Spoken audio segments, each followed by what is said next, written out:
जय Shivray YouTube family. बघा कसं आहे ना, बऱ्याच जणांचा विश्वास असतो की या विश्वात देव आहे आणि जो करता करविता आहे तो परमेश्वरच आहे। पण याच्या उलट या विश्वामध्ये काही असे सुद्धा मेंबर आहे त्यांचा विश्वास नसतो देवावर। त्यांना काय वाटतं, नाही देव काहीच करत नसतो आणि मुळात देव नाहीच आहे। तर मी आज जी तुम्हाला गोष्ट सांगेल ना, त्यावरून बऱ्याच जणांना खात्री पटेल की हो देव आहे। तर बघा कसं असतं ना, दोन मित्र असतात आणि एका मित्रांचा देवावर खूप विश्वास असतो, ते नेहमी देवाचा भक्ती करायचा। त्याला माहीत असतं करता करविता परमेश्वर, पण त्याचा मित्र म्हणायचा नाही बाबा, आपण देव काय करतोय, जो काही करतोय ना तो आपणच करतोय। म्हणे अरे नाही बाबा, माझा देव असा आहे, या विश्वामध्ये असं कोणीच नाही की त्याला भुकेला ठेवील। कसा जरी प्रयत्नाने तो त्याला जीव घालतो म्हणे, कोणालाच या जगात विश्वामध्ये उपाशी ठेवत नाही, असा माझा देव आहे।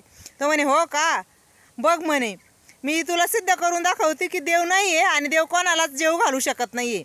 म्हणे अरे कसं तू सिद्ध करून दाखवणार? म्हणे बघ म्हणे, मीच आज दिवसभर तुला दाखवतो म्हणे, तुला उद्या येऊन सांगेल म्हणे की मी जेवणच केलेलं नाही आहे, कारण की मी स्वतः आता तुला एक दिवस उपाशी राहून दाखवणार आहे। म्हणे हो का, बरं ठीक आहे म्हणे, कारण मला माझ्या देवावर विश्वास आहे ना, तुला जेवढा तुझ्यावर विश्वास आहे ना तू उपाशी राहून दाखवशील, मला पण माझ्या देवावर विश्वास आहे की माझा देव तुला उपाशी नाही ठेवणार। मग कशी गंमत येते माहिती आहे का? त्याला काय वाटतं, आता मी जर गावात थांबलो तर मला हा कोणाही पद्धतीने जेवू घालेल किंवा बाकीचे कोणीतरी जेवायला मला आग्रह करतील। मग मी काय करतो माहिती आहे का, गावातच थांबत नाही, तो पार शेतात जातो आणि एक मोठ्या वडाच्या झाडावर जाऊन लपून बसतो। जर मी दिवसभर कोणाला सापडलंच नाही तर मला कोण जेवू घालेल, आणि मग मी सिद्ध करून दाखवेल की देव नाहीच आहे।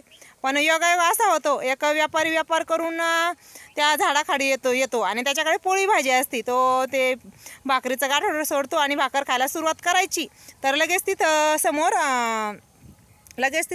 चोर येतात। चोर आलेले बघून तो व्यापारी पळून जातो आणि त्या भाकरीचं गाठोडं तिथंच ठेवतो। तिथंच ठेवल्याच्या नंतर तुम्हाला सांगते, याला असं इच्छा होती ती भाकरी खायची आणि त्याला माहीत नसतं की नेमका हा का गेलाय म्हणून। आणि थोड्याच वेळात लगेच चोर येतात आणि चोर आल्याच्या नंतर बघतात, अरे इथं भाकरीचं गाठोडं आहे, मग नेमकं हे ठेवलं कोणी?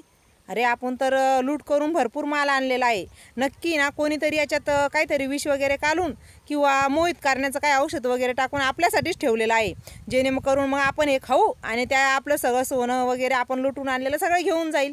त्या चोरांना एवढा राग येतो, ते म्हणे आपण शोधू तरी ह्या भाकरी नेमकं कोणाच्या आहे। आणि ते चोर एवढे इकडं तिकडे फिरून बघतात, त्यांना कुठंच काहीच दिसत नाही।